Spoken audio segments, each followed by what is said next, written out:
Okay. to hear that. Let me ask you, the larger problem concerns the association between politics and violence. I was talking a moment ago about the former Prime Minister, Mr. Manley, leading the funeral procession of Burry Boy. You have done similar things. You were leading the funeral procession of Jim Brown. And in the course of that, you said that Jim Brown was a protector of his community. Now, Jim Brown was a man charged on numerous occasions with murder, associated with all kinds of criminal activity. What was a big political don in Tivoli Gardens? I don't have to embrace Jim Brown's life, and I don't have to embrace his conduct or his means of living in order to recognize that among the members of the community in which he lived, he was regarded as quite the opposite of what he may be in other aspects of his life. He was regarded as a man who could bring peace to warring factions and who could keep the peace. There was a very informative interview done by, I think it was the Jamaica Herald, by a young reporter who went into the area and in fact did a story which quoted the observations of people in the area who were saying at the time when one of these commotions was on the way, and in respect of fear that reigned because of the continuation of it, that if Jim Brown was alive, these things wouldn't happen. So that one has to understand that there's good and bad in everyone. And there was that element of his life which the community valued. Whether they valued the other aspect of his life or not, I can't say. But I myself, I'm only speaking to that portion of his life in which he was able to exercise control, diffuse a lot of tensions, and maintain stability in an area that is highly volatile. But what does it say? What does it say of the character of Jamaican politics and government that a situation has come about in which the maintenance of some kind of law and order in a manner reminiscent of medieval Europe by persons who command violence is the means by which peace can be secured in an area, whether like Tivoli Gardens or like Ahmed Gardens.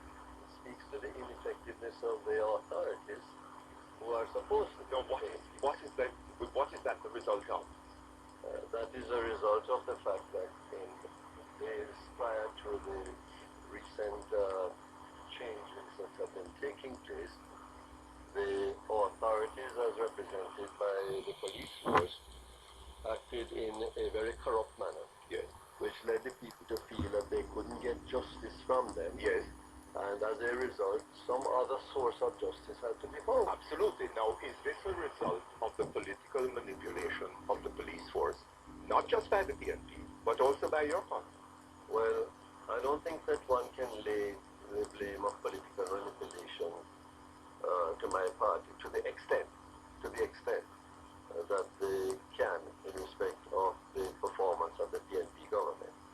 And I think that is sufficiently well enough established, because if we wanted to... Of course, if I had Mr. Patterson here, he would say the very opposite. Well, Mr. Patterson would have to be able to justify the point that I'm making, because it was our action which we took by way of boycott of Parliament to get an impartial commissioner of police to put an end to the corruption that have brought the police force to its present state, where most of the activists have been weeded out. So that if we really wanted to have a police force that had activists on one side and activists on the other side, when we're in, we take advantage of the activists who support us, and when they're in, they take advantage of the ones who support them.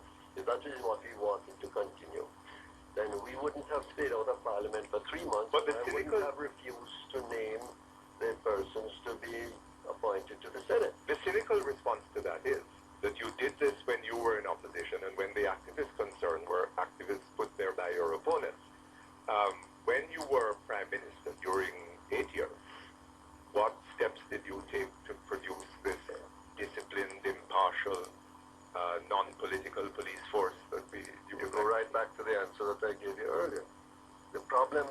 insofar as it existed then. Could I beg you to hold the answer for a moment? Victoria? Well, I'm not sure that it can be as long as 2:30, but certainly to 1:30, and if a little longer, we can work it out as we go along. If to 2 o'clock, why not? Depends on how well you treat me, I don't know. Boy, I haven't got a reputation for treating people badly on this program.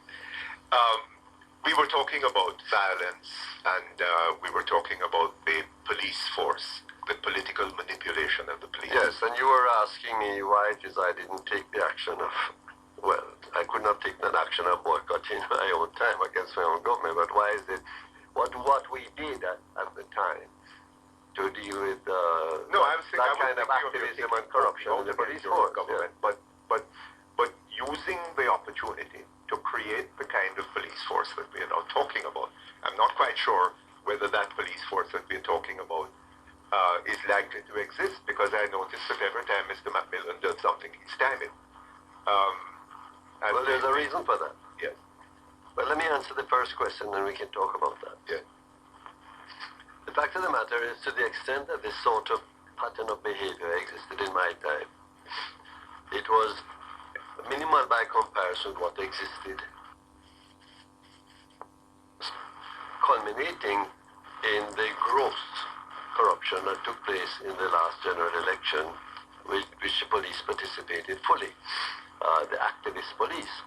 And it was based upon the extent and the grossness of that corruption that took place that we were able to take the very strong step of boycotting Parliament until an impartial police commissioner was appointed. But we went one step further and have an undertaking from the government in regards to the second step. And that is that the Police Services Commission will no longer be appointed on the basis of nominations by the Prime Minister, which is in effect what happens now, but will be appointed along the lines of the appointment of the Electoral Advisory Committee and a number of other corporate bodies and statutory organizations in which we have a balance, so that there is no political possibility of exploiting the use of the committee. And it is because that does not exist now, that will come when the constitutional amendments have been put in place.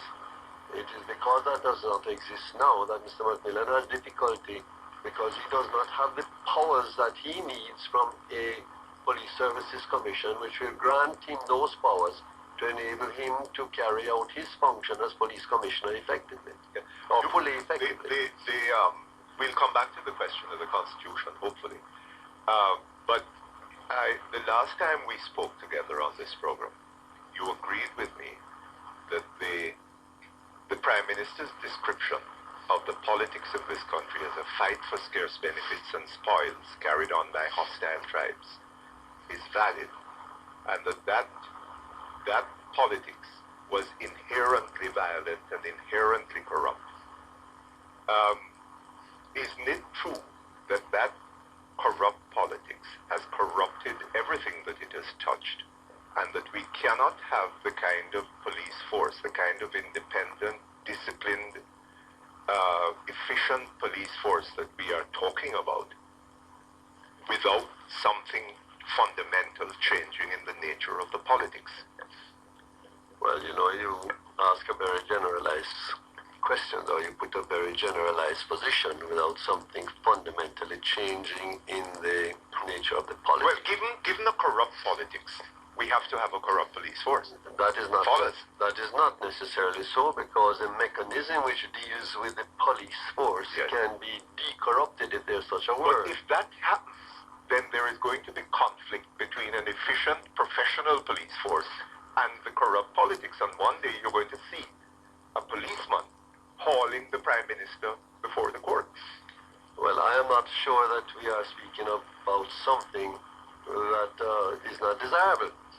The fact of the matter is that desirable, but Prime Ministers won't want it. Well, I can't speak for Prime Ministers. I can only speak for the individual that I am, and that for the system that I represent, and that on that basis I can make the statement that what you want is an effective and efficient police force.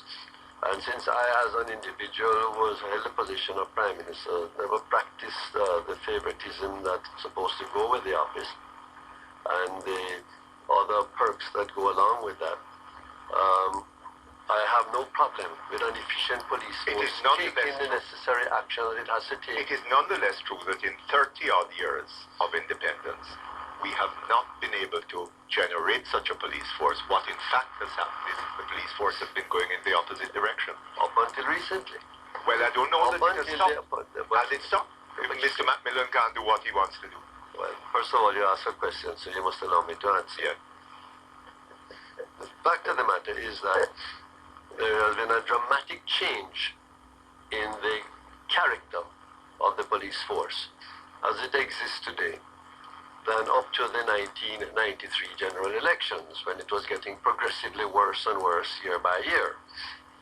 And while Mr. Macmillan has not been able to totally clean the stables, he most certainly has been able to clean out most of the activists, and those who remain know where he stands and know how they have to conduct themselves.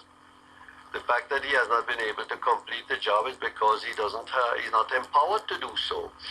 And he will not be so empowered until there is similarly an unbiased, non-partisan police services commission in place, and that is a function of the changes in the Constitution which will provide for that. When that happens, we can expect to have a reasonably efficient, reasonably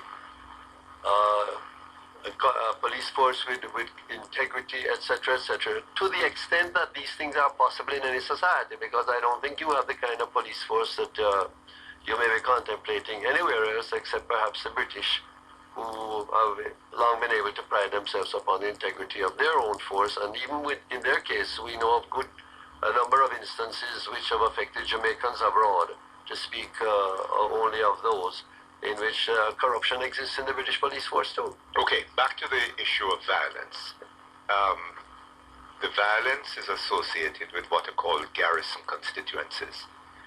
A number of garrison constituencies have been pointed out by various persons, but the word garrison constituency brings immediately to mind, to most people, Tivoli Gardens.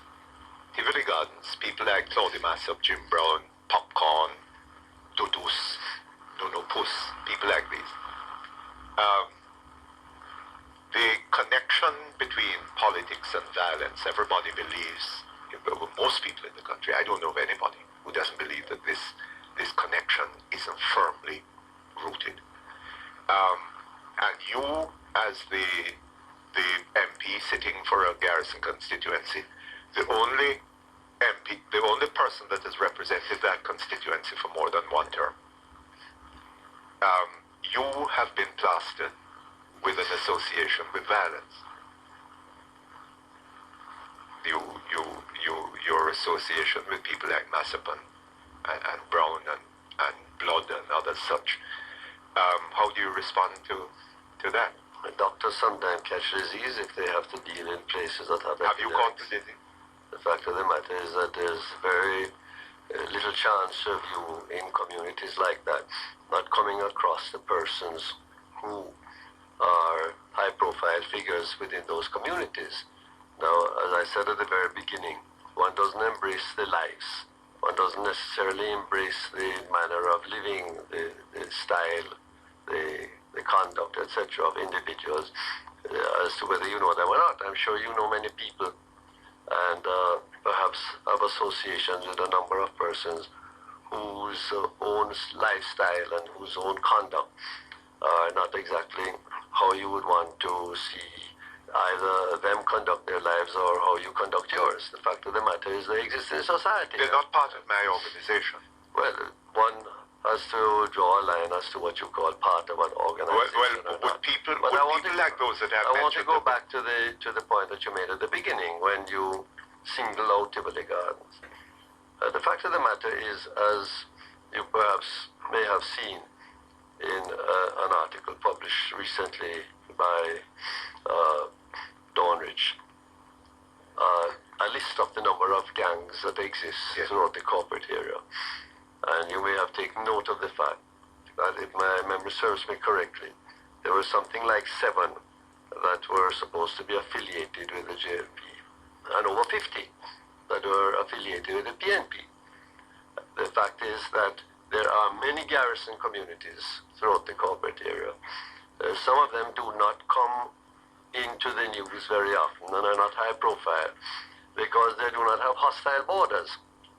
There are garrison communities that are surrounded by other garrison communities and therefore do not have conflicts arising on their borders between the... Yes, but this is dealing with the problem. The neighboring areas. The problem is the fact of the matter is that in West Kingston, yes, we are surrounded virtually by hostile communities, and there are outbreaks from time to time, and that is why West Kingston figures in the news more often than, say, a Southwest St. Andrew, which you never hear of in the news. But because Southwest St. Andrew is completely isolated and insulated by other communities of like-minded political faith, and there is no hostile action across the borders that reaches the news. But the point that I wanted you to address really is that this is an outgrowth of the politics of the last 50 years. A politics in which you have been involved for the last, 30-odd, in which Mr. Patterson has been involved for almost as long a time or possibly longer. And how can you divorce yourself of responsibility for this? Well, I can't accept responsibility for something that was commenced before my own period of service in the political life of the country. It started from way back in the earliest days in the 1940s, and it grew over a period of time. And certainly when it came to the 1970s, it blossomed into almost an ideological, patriotic form of organization and conduct. And as it did so, with the militancy and the stridency of socialist government and the socialist ideology, one side that took to the streets in demonstration of this fervency and militancy simply created another side that had to respond, otherwise they'd be wiped out. I see. Okay, we have to leave it at that for the moment. We take a break for the news. We'll be back here in about half an hour. So what is it that you've been discussing? Well, we've been discussing the mode of consultation that I require since I am told that there is a cry for my resignation because it is felt that I cannot successfully lead the party into the next election. And on that basis, I am left to wonder to what extent this is so, since there is no empirical evidence produced. I am left to wonder whether there is in fact something that exists that we are unaware of, and on that basis I wish to find out for myself whether there is any ground for this cry, which has been voiced without substance, without proof, without any backup, so to speak. Okay, these are men long involved in politics. They all of them, Mr. Lewis, Mr. Brasco Lee, Mr. Rod, not Rod, the gentleman in Trelawney. Russell, all of them, men, Mr. Hammond, less so, men long involved in politics. They have a feel for politics, presumably, like all of you who have long been involved in it. And you said that you didn't know what their problem was. Their problem is, as I understand it, exactly what you've said, that they think that with you as leader, the Labour Party is unlikely to be successful, whether at the next election or any other. Well, first of all, if we had any such inkling of that, as experienced politicians in the field, we would consult our frontline people, our workers, our delegates, so as to find out if they have picked this up.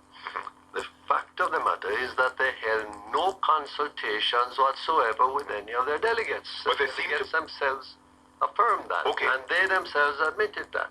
So that in effect there were 10 men acting as 10 men, okay, not 10 constituents. They seem to also to be saying that the party is not attracting financial support, A, and B, that it is not inspiring its activist workers to go out and be active in the field, because they do not feel that they have a chance. But there's nothing to support that. Last year, the party raised more money than it has raised in any year in opposition. Oh? Yes. The Jamaica Labour Party last year raised more money than it has raised in any year in opposition. But I gather it's a very substantial debt running in. In the unhappy situation of the other party, where our debt can't be covered. We have assets that can cover a good 80% of our debt.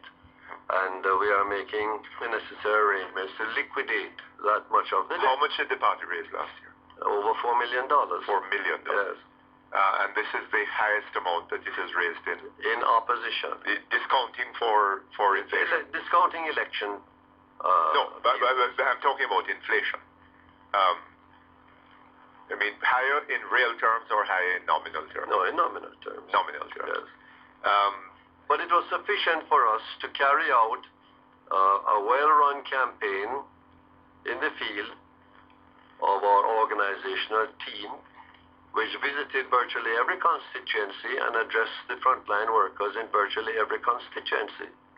And the result of that was as planned, that we were rousing the interest of our frontline workers back into action in that particular year one of the program. And by the end of the year, we had the best conference that the Labour Party has had since 1979. So that there's nothing to substantiate that the party's frontline workers are dormant, or that they're demotivated, or that we were underfinanced. We would love to have had more financing. We would have been pleased to have been able to do more, but we did more than we were able to do in previous years, and indeed we fulfilled the plan we had for 1994. But the $4 million that you're telling me about, which is the largest sum you've ever collected, this is in nominal terms. Yes. After a considerable devaluation between now and 1990, 89, 90, 91, 92, yes. And considerable inflation. Yes, I remember when a conference used to cost us about $250,000, the annual conference. It cost us last year $1.6 million. 1.6 million. Yeah. So what your $4 million in real terms is a very small intake. It's not a very small intake, but it is not as large as we would like, and it is not what we have in mind for the future. And they're saying that one of the reasons why you can't get more is that people are opposed to you. The odd thing is that on the very day that I was made aware of this letter, hours prior to that information, I had just concluded some encouraging talks about fully funding the party, fully funding it for a much larger sum, and I don't care to relate what that sum would be. And not only funding it for 1995, but funding it for 1996. That was a luncheon discussion. And then that night, that very night, I was advised about this memorandum that was coming to me demanding my resignation. So that in effect, what is being said that the party hasn't been funded is wrong. What is being said that we are unable to raise the funds that we require for the future is wrong. What is being said about this demotivation of the frontline workers is wrong, as demonstrated by the exuberance and the size of the annual conference last year. What is being said about the effectiveness or ineffectiveness of leadership is wrong, because in the polls last year, to whatever extent the polls are valid, we were able to put ourselves in contention with the PNP, virtually on a neck-and-neck basis, but slightly ahead in seats. And this is within 1.5 years after an election which was devastating in terms of the lopsided victory which the PNP had. So that last year was an excellent year for the JLP in terms of ending the year with a strong position in the polls, having had the best conference that we have had since 1979, having had funds to be able to do what we planned to do in 1994. We began 1995 with a 2-day retreat to plan 1995. First time this had ever been done in the month of January to give us a full year of activity. We used that retreat to set out our plans for the entire year. And all of this is in expectation of the funding which I had begun to put in place. And the party was on a high roll. Then out of the blue comes a memorandum which is exactly the opposite, and the signatories to the memorandum are unable to produce any evidence whatsoever to say that their position, which is quite the opposite of what obtained up to the end of the previous year and in the beginning of this year, to establish that their position was true. No empirical evidence, no consultation with their delegates, simply 10 men speaking as 10 men. And yet one has to look behind that to find out what the real reasons are. And yet the chairman of your party, the erstwhile chairman of the party, your erstwhile chief lieutenant in the party, seems to be saying that there is substance to what these men are saying. Has he gone mad? He is not saying that. He's saying there are problems. There are problems. It is left for him to explain whether the problems to which he refers are the concerns that are so far deduced from the position of the 10, because they themselves have not said that they have any other concerns other than what has been set out in the memorandum. The impasse which has developed within the party reflects deep and genuine concerns which exist at various levels throughout the party. He's talking about a widespread, I don't know if disaffection would be too strong a word, but what he's saying is that what these men have said is reflecting something that exists at various levels throughout the party. None of which has been deep and genuine. None of which has been established, and all of which will be tested by the pool of delegates, which will be taken on the 26th. To the extent that there is this widespread disaffection or concern, when the poll is taken on the 26th, I will be accordingly advised as to whether this is so or not. Yes. And I sought to advise myself voluntarily. Nobody required it of me. Nobody asked it of me. Nobody said I should do it. I myself decided that I wanted to be advised to what extent are their concerns. Now, what the concerns are, of course, is a different matter, but to what extent this has affected our frontline workers who are the delegates of the party. Yes. And over 3,000 of them will decide that on the 26th of March. You seem to put a great deal of faith in polls.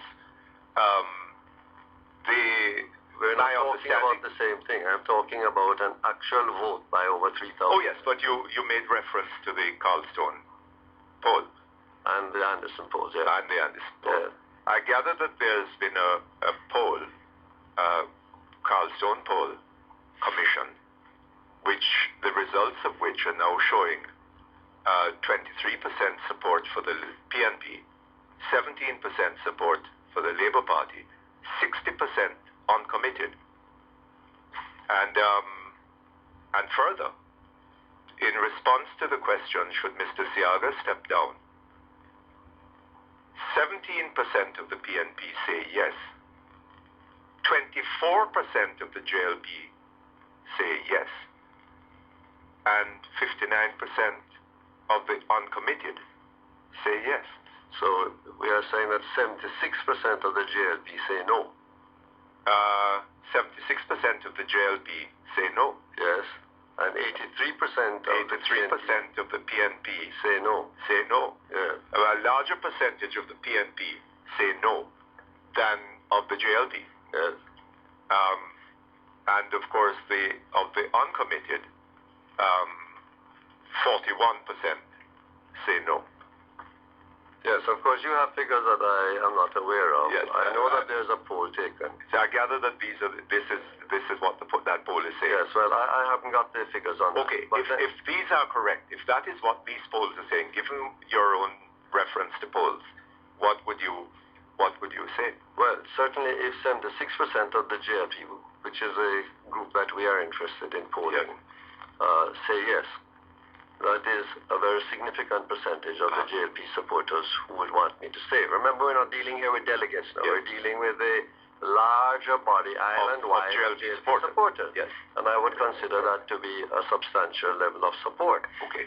On the other hand, let me say this, to the extent that there is a slippage in terms of the standing of the JLP versus PNP, at the end of February, just after this matter became public, I spoke with Mrs. Stone and her brother who is a member of the team that does the polling, and told them that I was contemplating a poll. And we decided that the poll ought not to be done in the middle of a critical situation because it would not reflect the true position, and we should wait until well into April before any such poll was done. Would you like if a similar poll was done at the beginning of January, yes, when the PNP did their restructuring of the cabinet, you would have found a similar slippage. And those kinds of polls are not reflective of anything. Okay. Could I beg you to hold? We take a short break for the news. We'll be back in a moment.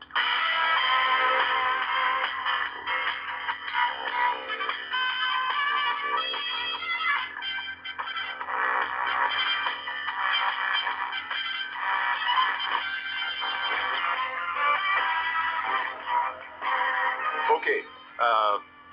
Thank you very much. We're back here with you on Straight Talk. Well, I just want to say something before you start. Yes. Because I've been misquoted on your news. Yes.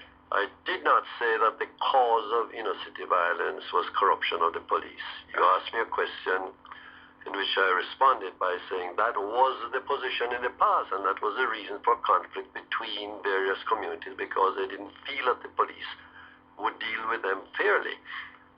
That is no longer the case because of what has been done in the police force in clearing up a lot of the political activism that was there. Yes. Yes, that's quite true. I'm sorry about that. One might have thought that they could have listened to a tape. Okay. The people in the party, the 10 are saying that, and you say they have no empirical evidence for it, that your leadership is an impediment to the forward movement. Which is now refuted by the very poll figures that you have just given me, if those figures are correct. Well, but if these figures are correct, okay, we'll come to that. Could it be that one of the things that is going through their minds is the performance of the party at the last general elections, in which, let us face the fact, I seem to remember that at the time of the PNP's leadership contest, Dr. Stone, who was then alive, did a poll in which he found that 2% of those polled considered the present Prime Minister, then seeking leadership of the PNP, to be a man of integrity, or at any rate rated him for his integrity. He came from under a cloud associated with the so-called shell waiver scandal to gain the leadership of his party, and then went on to win an election, a massive victory in terms of parliamentary seats, on the basis of some 3,000 or so more votes than the party won in the 1980 general elections, 13 years before, when they got only 9 seats. And the reason for that being, of course, that there was a massive staying away from the polls, either by persons who were potential members of the electorate who didn't bother to get registered, or who, being registered, did not vote. Now, is that not a commentary upon the way people perceive you? I'm not quite sure who you get from Mr. Patterson to me. No, well, I'm saying that if I thought you were leading up to a question about how Mr. Patterson managed to win despite this very low rating of integrity. No, well, the point that I think is to be made is that however unpopular or however little regard the electorate generally had for Mr. Patterson, which is reflected in the proportion of the voters that stayed away, they seem to have had less regard for you. Yes, but let us understand some of the reasons, and obviously not all of them would be necessarily suitable for discussion here. One such reason was a racialist campaign that was run against me. Another such reason was the fact that Mr. Patterson was perceived as not having anything to do with the debacle that had preceded him under Mr. Manley. You mean in the 1970s? No, when he was Deputy Prime Minister? in the period since 1989 up to that point in time. He was at arm's length or somewhat... as Minister of Finance and Deputy Prime Minister? Not perceived. I see. Not perceived as being responsible or having too much to do what took place under the former Prime Minister, Mr. Manley, and therefore was, so to speak, in comparative terms, a new face, a new kid on the block, and therefore deserving of his try at the wheel. A third reason, of course, is the two-term syndrome that continues to pervade our political system, and therefore, in that second election, one did expect that there would be support on the basis of the second term, which would have been made stronger by virtue of the fact that Mr. Patterson was saying that, I haven't even had a first term, so this is my time to try. And the people supported that concept. So on that basis, they were able to give him substantial support. A further problem arose in the massive fraud that took place. That's well documented. I don't think we need to go into that. Now, all of those were factors which made it difficult for us to succeed to a greater extent than we did, which was not a good showing. Now, to the extent that you are saying that I was way of concerns expressed that would have led to the present demand for my resignation, I myself said I wanted to reconsider my own position, but I found myself moving straight from an election into a boycott, which wasn't necessary for me to lead. How could I leave the party at a time when it needed the stridency that I was able to provide in a boycott? After that, it became necessary to stay on to ensure that the period we were passing through, which was to give us a new commissioner of police that was not biased politically, and the constitutional reforms to ensure that this would be entrenched in the Constitution by way of a police service commission that would continue to ensure we'd have such a police commissioner.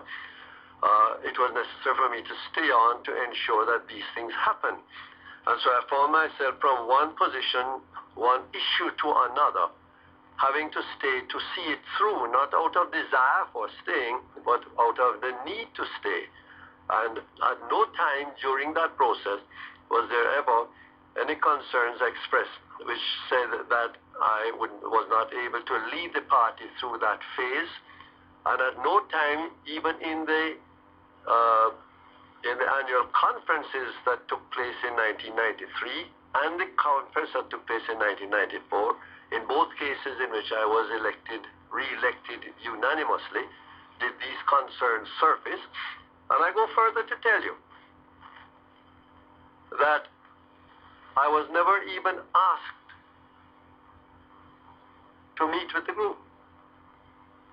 Now, I know there's one member of the group who says that he tried to reach me at my office and made a number of calls.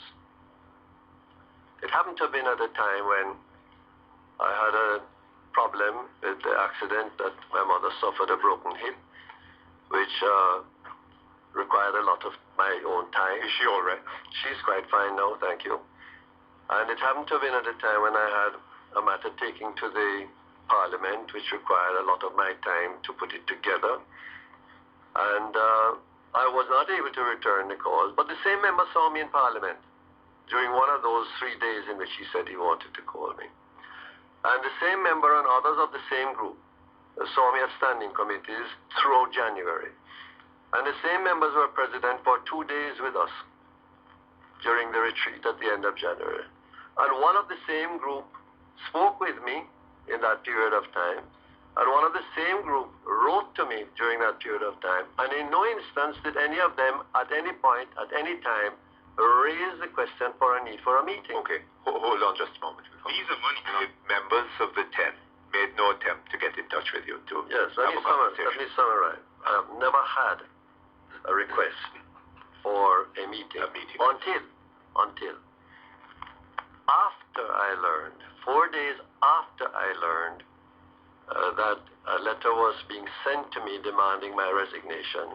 The chairman then told me that he had been requested to set up a meeting. So you did have a meeting with Mr. Golding on the matter? Oh, yes. And discussed 4 days after, discussed on the the whole issue? 21st of February. There wasn't anything to discuss. He didn't advise me of what the concerns were. He simply asked me whether I would have a meeting with them. But by that time you had got the letter? No, I hadn't gotten it. Oh, I see. I was told about the letter, and I was told it was on the way. It didn't come to me until the 23rd. I was asked to have the meeting after I'd been told that this group was demanding my resignation, and no self-respecting leader would ever bow to such a threat. Okay. So I refused to. In their and letter, arising out of that refusal, as translated back to the group, or as a result of their own translation, came the phrase, my way or the highway, which I never used. I wasn't even aware of such a phrase. In their letter, they implied that they had had a previous discussion with you about these matters, and that you had said, you had given 3 reasons why your leadership was still bad. No. That was 2 years ago. 2 years ago, and that again substantiates what I'm saying. 2 years ago, they requested a meeting with me. Which was after the general election? No, before the general election. Oh, I beg your pardon, yes. It may have been after, it may have been before, I'm not quite sure. Whatever it was, they phoned my office, we set up a meeting. Now, to the extent that practically every one of them have numbers for me at my office and at my home, it is entirely open to them to get in touch with me. In the instance that they tried, it happened to have been a very poor period to do so. But that was way back in December, and a lot of water flew under the bridge between December and February without anybody else consulting me or contacting me.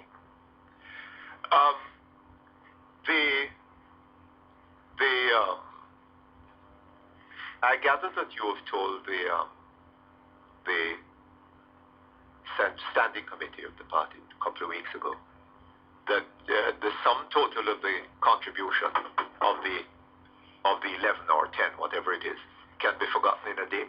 I never said any such thing. Never said that. I haven't discussed it. All I have done is handed the memorandum to the standing committee, and I said, you deal with it.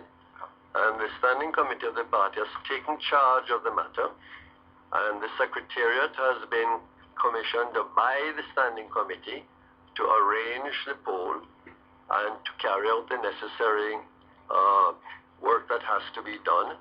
And I have been completely hands-off in the entire situation, and I certainly have not made any such remarks. You don't think that there is anything about your leadership of the party, people have been talking about your leadership style. You don't think that there's anything, any aspect of your leadership that needs to be addressed or to be changed? Oh yes. Some of them are things that I would not want to change, but others would want me to change. I can't be bought. I don't make deals. I believe in discipline. I believe in systems. I believe in management. I believe in hard work. There are people who would like to see me soften those stances for what I call political reasons, in order to make life easier politically. But in the long run, the softness generally breeds problems of another sort downstream. Some people now, would there say are that other things that are also wrong with me and my leadership. I am not the warm, affectionate type of person that many leaders are. Well, that is a public image. I'm not sure whether it corresponds to your. I don't know. The fact of the matter is that it's the public image that we're talking about. Yes. And I'm not perceived as being that type of person. I can look at you and walk straight past you without even realizing that you're there because my mind is somewhere else. And many people have taken offense that I have disregarded them in public. Having done so, I generally apply myself to what I'm doing, and I'm not available for too much small talk and backslapping and general jollification, which is something that good politicians do. I'm not a good politician in that respect. But you're also regarded as having autocratic tendencies. Well, it goes with... Running your show as a kind of one-man. That again is not true. that is part of a propaganda that was started during my term of office. Now, if what you mean by that is that I run everything, then it is not true. If what you mean by that is that where people do their jobs, they're allowed to get on with their jobs, as Mr. Odishaw, sitting right here beside me, can attest. He runs his portfolio immaculately. He runs it well. And I read of what he does because I am hardly ever in consultation with him because there's hardly any need to be. But where people do not do their jobs, I have my own preference is to jump in and try to get it done, because in the final analysis it comes down to one person who is blamed, and that is the person who leads the country. But when you were Prime Minister, there were aspects of foreign policy that you dealt with, notably relations with the United States. There were aspects of agriculture that you dealt with, notably Agro-21 and Spring Plains and so on. And you seem to go into other people's portfolio and take this and that and the other out of it. No, not in that case. In the case of, let us say, Agro-21 and Heart and one or two other projects, where I start something that is quite different, I like to guide it through its formative period with the substantive ministerial representation and presence, guide it through its formative period, and then hand it over. And before the end of my term of office, I had handed over Heart and would have been handing over Agro-21. Because, especially in the case of Agro-21, what we were doing there was not just dealing with some new crops, or not just dealing with some technology, but we were, in fact, trying to make agriculture a worthwhile area of occupation so that it would attract new investors, new participants into the field, and that export agriculture would thrive. And we were able to do that in respect of, say, coffee, which we moved from 1,000 acres of Blue Mountain coffee up to 3,000 when it's well on its way. You had no real confidence in your ministers. No, that is not so. That is not so. The ministers had to deal with the pressing problems which we found when we got in 1980. Every minister had a house on fire. That's what he was doing. For a long period, they were busy putting out fires. And then they had to settle down to the normal period on programs of work involved in that ministry. In the meantime, I was creating new concepts and new programs which would have been then handed to them, by which time they would have put out their fires, they would have organized their ministries, and they would have been in a position to now take on these new areas of activity.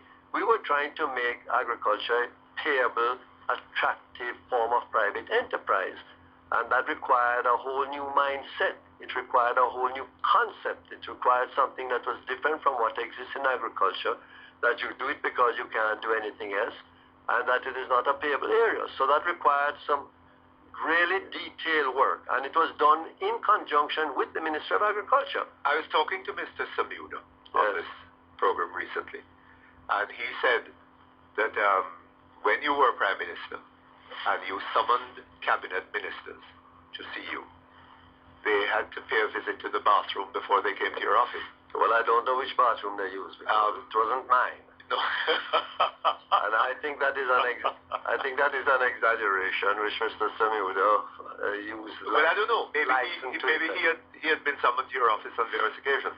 The question I want to ask you, though. Put that down to another fall. Okay. Are people in the party, are people around you in the party afraid of you? I'm told so. And yet as they get closer to me, they realize and wonder why others are. Does this create a communications problem between you and them?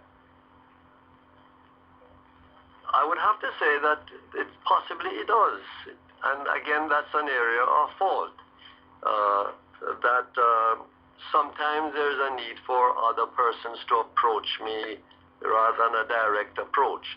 As I was jokingly saying to the audience at Lady Bustamante's birthday a few nights ago, that in respect of Sir Alexander, Lady B was the person who you approached first to throw out the new ideas. Have you modeled yourself on him?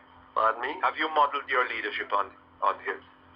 Nobody can model themselves on Sir Alexander Bustamante, but to the extent that I happen to attract the same sort of reaction, I'm simply explaining to you that sometimes in political parties where you have strong leaders, that there is a tendency to go through a buffer before you reach the leader himself or herself. And this was certainly true in the case of Bustamante. And is apparently true in my case to a certain lesser extent. But once people penetrate that barrier and get close to me and start to work with me, they realize that I am no terror. And that I simply require of them hard work, discipline, good results. But I am no terror in terms of approaching them. My understanding is, again, that you told a meeting of the Central Executive that you will never, ever be found on the same platform with the 11 from the West, and will be looking for nothing short of immediate and total expulsion from the party.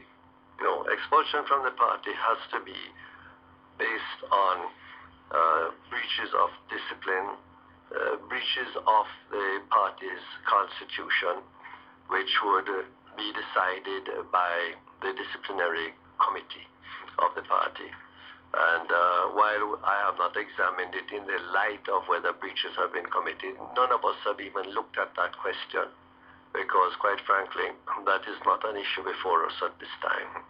But I see it being suggested, that it's being suggested by some of the people who have spoken in support of you, that that these people are in breach of the party's constitution by writing you this letter. And I see Mr. Dabdoo saying that I do not support Mr. Golding's apparent bid for leadership or the methods being used by his supporters in the West. It is a sneaky and underhand attempt to remove an incumbent leader and unworthy of anyone who aspires to leadership. So Mr. Golding is being accused here by Mr. Dabdoo of engineering this whole matter in a bid to supplant you in the leadership of the party. We don't have that information. That may be something that individuals would deduce either on the basis of other information or simply come to that conclusion on the basis of perception. We don't have any such information that Mr. Golden is behind it or linked into it. We are treating the matter as two separate matters. And if there is a linkage, then I would have to hear that from Mr. Golding himself and not from anyone else. But you haven't spoken to Mr. Golding? No, and no attempt has been made to bridge the gap with Mr. Golding? We are dealing with the matters as two separate matters in which there is a priority in dealing with one that has a fixed date and in dealing with another which does not have a fixed date. Okay. What sort of result? I spoke to you about the polls. And 24%, 76% of the JLP, according to this Stone poll, supporting you in the leadership. What sort of percentage support would you need from the area council meetings in order to remain in leadership? Frankly, I had expected that we would... Perhaps, I'm being asked to take a break. Perhaps you could take the answer to that after. Here with you on Straight Talk. Mr. Seaga is out of the studio for a moment. We're going to take a call. Hello? Hello? Okay. Okay. He's back with us. Before we went off, I was asking you what support, what proportion of the vote in these area council meetings would you have to get in order to feel strong enough, secure enough to remain in a position of leadership in the party? Roughly the same sort of vote that we got there, 70 to 80%. 70 to 80%. So if you get less than 70%, I would not consider it adequate. You would not consider it adequate? Most definitely not. And you would resign? I would resign. You would resign. If you got 70%, it would mean that there would be a substantial opposition to your leadership within the party. 30% of the party would be saying that it is time for you to go. Yes, you could look at it that way, and that is why I said that at that level I would not be satisfied. But you wouldn't be satisfied at 70%? What's the difference between 70 and 71? And I said between 70 and 80 is what we would expect. Obviously, I'd much prefer to have high 70s, early 80s, rather than low 70s. Yes. But what it would mean is that you had slipped from the unanimous position of the party at the last conference. And it would also mean that you would have a substantial opposition to your leadership within the party. Now, isn't one of the... No, I'm not sure that you can draw that conclusion. Even though you're elected unanimously, you're elected without a contest. Therefore, without a contest, you wouldn't know what opposition did exist. And if there had been a contest, and I happen to have won 75% of the vote, and my opponent, whoever it might be, got 25% of the vote, it would have been considered a resounding victory. But there still would have been 25% of the delegates who would not support my... who had not supported you. Who had preferred somebody else. That's right. And one doesn't expect to have 100% support in no organization whatsoever. Your effectiveness as a leader would depend upon your ability to unite these two elements, to bring them back behind you. No, I don't think that it is necessary for a leader to have 100% support. There's no possibility in an organization that is complex of your carrying everybody with you all the time. The fact of the matter is that you must enjoy a comfortable margin of support that will allow you to feel that you can carry out your responsibilities and make your plans with the backing of your party. We must not expect 100% support. I work with people who I know definitely do not necessarily support me, but I work with them because it's a part of the scheme of things that I have to do so, and I do so. And you would be able to work with Mr. Lewis and Mr. Brascoli? I can't tell you whether I would have to work with persons who, at the same time, have said that they have no confidence in me and taken matters to the extent that these men have. So you wouldn't be able to work with them? No, you mustn't draw conclusions like that, and you mustn't put words in my mouth. I am just saying to you that at this moment in time, you like to talk about snapshots and photographs. And at this moment in time, we're dealing with a snapshot of what happens on the 26th. Yes. What happens after the 26th is a different snapshot, and we haven't adjusted our minds to that one yet. Yes. But so then, you say you have not said. You see, I'm just trying to figure out what happens to the party after the 26th. Well, one of two things. One of the first things that's going to happen, yes, if I am there, is that I propose to put in a conflict resolution machinery, which will be required by the Constitution to be used by any party member having any grievance or having any deep concerns that could lead to conflict, so that we never face again a situation in which there are any underlying conflicts that surface, such as this one, without the party leadership itself even knowing what the concerns are or having had a chance to address them. Yes. But that's the first thing that would be done. Yes. And the second thing that I propose to do, again on the assumption that I am there, is to ask everybody to commit to writing all the concerns and grosses that they may have to be brought before me, so that they can be looked at and the party machinery can have a chance to deal with them. And what do you do about these men? I'm not finished yet.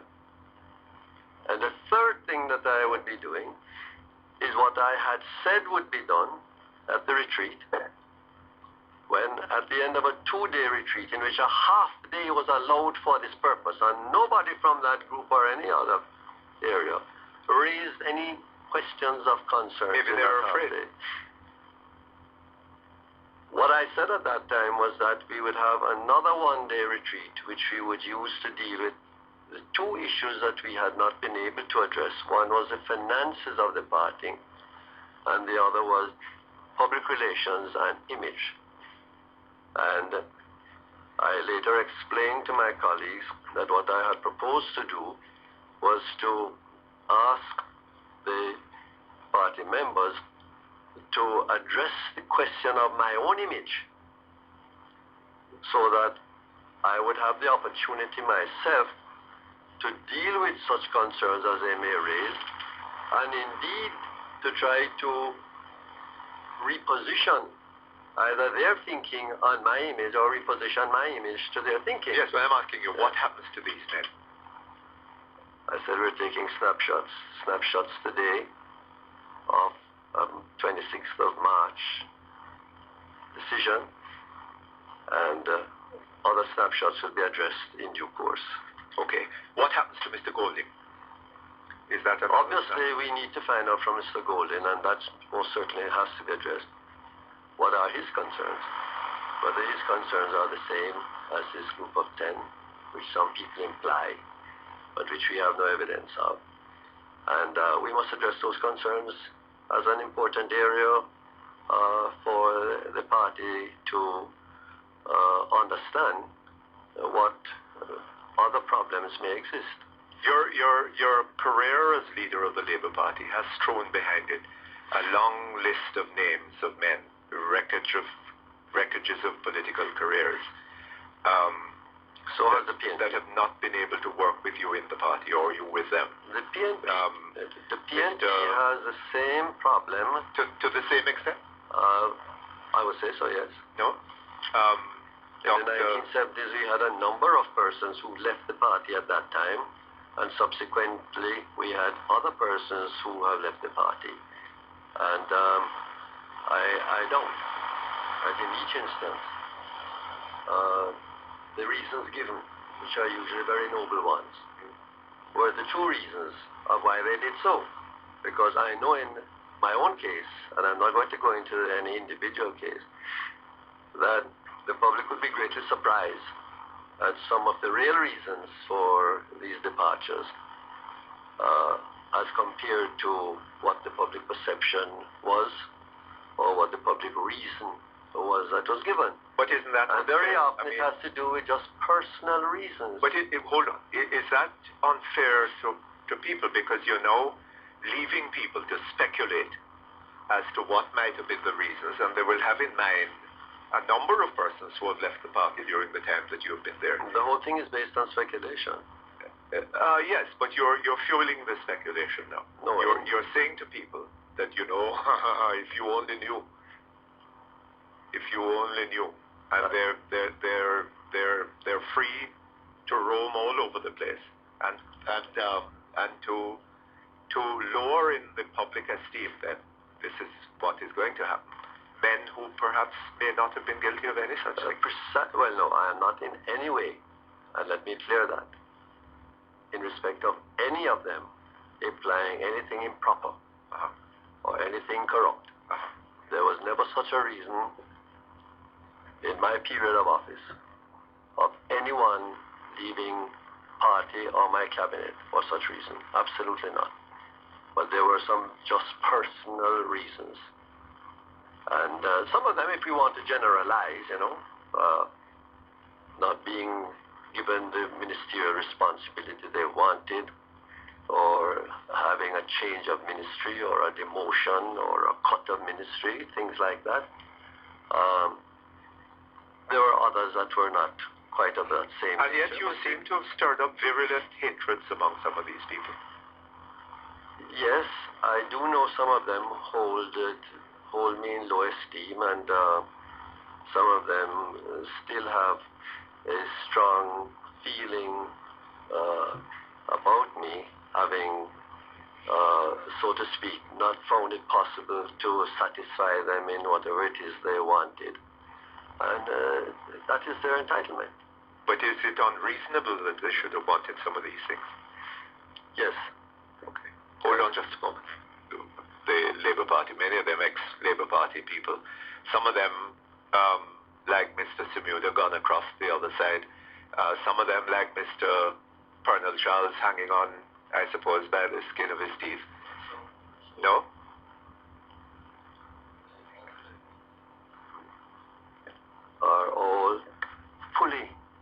back in the party fold at different levels, different roles, depending on the role they want to play. But it created an ugly conflict within the party, and this is another ugly one. Is there something about your leadership that is generating this kind of ugliness? Maybe. I just don't want to bend to things that I don't consider appropriate to a leader. Maybe there are things that I should bend to that I'm not aware of. Maybe there's a communication problem that needs to be corrected, and it is in recognition of those things that I said that my first job would be to put in a conflict resolution machinery and to, so to speak, make this a part of the constitution of the party, that you have to use that machinery and you don't go outside of it before going through that machinery. Okay. So that I can become more fully aware, because there are undoubtedly many things that I am not aware of. Okay, we've been talking about what support you would feel that you need within the Labour Party. The Labour Party, if we take these polls for the sake of argument, we're talking about 17% of the electorate supposedly supporting the Labour Party. So we're talking about 70 or 80% of fewer than 17% of the electorate. Well, of course, you're assuming that that's the poll results. Yes, I don't have those figures. Okay. But on the basis of the election results, that hardcore, the evidence suggests that hardcore of support for both parties has been diminished. That is so. Yes. And that the uncommitted are not just uncommitted in the sense that they haven't made a choice. They're increasingly a group of people alienated from politics, who feel that the political process has no meaning for them, no worthwhile meaning, and they don't want to be involved in it. They don't bother to be registered or to vote, some of them. One of the problems, or not least of the problems, with the opposition is that with support for the government seemingly diminishing, there is no evidence then of support growing for the opposition. That these people who feel that the government is not performing as they would have wished it to perform have any hope or any sense that they can rest their hopes with the opposition.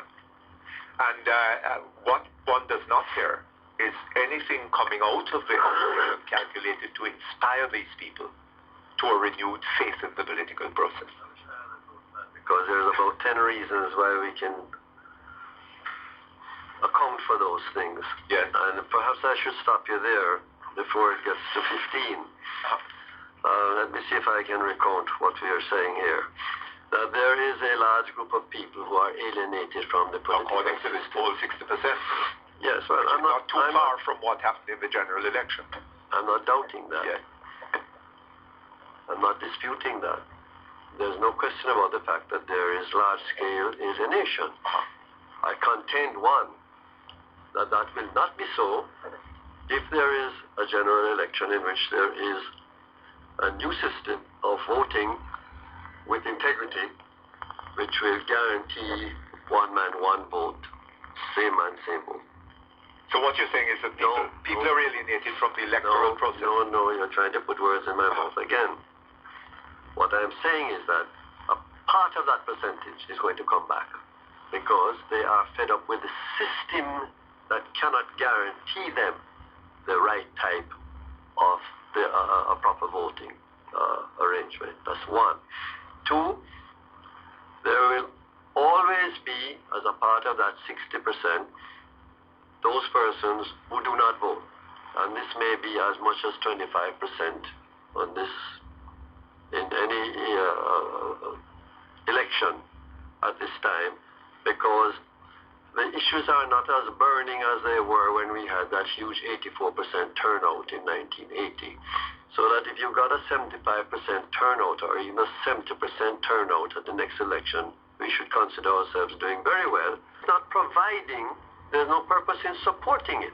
So that one has to understand that there is a good reason why this is taking place. Oh, nobody doubts that. The system is not performing. That is correct. The fight for scarce benefits and political spoils is impoverishing rather than enriching the country, is dividing it rather than uniting it. And that is the problem. But what you are offering is some more of politics of usual then. No, sir. What is different? What is going to be different? Well, where do you want to start on that one? The economy or the constitution? Well, what is it that the Labour Party has said up to now? The Labour Party? That offers anything new and different? And I'm going to accuse you of something. What is that? You read widely, and your ability to grasp information and to assimilate it and to use it in a very astute way is remarkable. And having said all those nice things, I'm going to accuse you of not reading enough. Because over the last 3 years, yes, in every year in Parliament, we have put forward proposals which form the basis of a whole new economic thrust. And we're doing that against the background of picking up from where we left off. And don't bother to tell me that where we left off was what the people rejected, because the people didn't reject the economic conditions of the day. They rejected the social conditions of the day. And one of the things that will be done, and has been approved as of the meeting yesterday, yes, is the establishment of an appropriations committee. Now, in addition to that, we require that the persons who sit on those committees will not include any members of the executive.